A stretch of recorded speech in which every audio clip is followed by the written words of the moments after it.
تجميل الأسنان الصح تجميل لكل حاجة.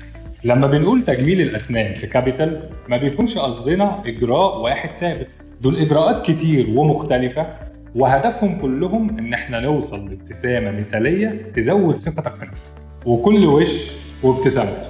فمثلا في وشوش هتحتاج تبييض أسنان علشان نرجع لون أسنانها لايق عليها، وفي اللي هتحتاج فينيرز علشان نغير شكل وأبعاد الأسنان كمان مع الوقت، وفي اللي هتحتاج كراونز علشان نعدل كل ده وكمان نعالج البروز، وفي اللي ناقصه سنه ومحتاج يزرعها ويكملها، وفي اللي محتاج تجميل للثه وعلاجها، وفي طبعا اللي محتاج كل ده او اللي بيحتاج اجراءين او اكتر من الاجراءات دي كلها.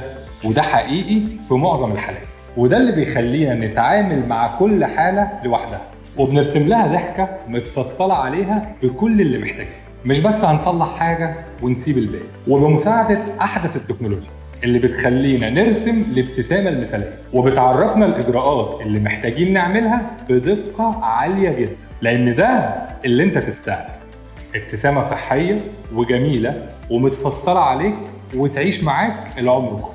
فلو تجميل ما تفكرش كتير واختار كده.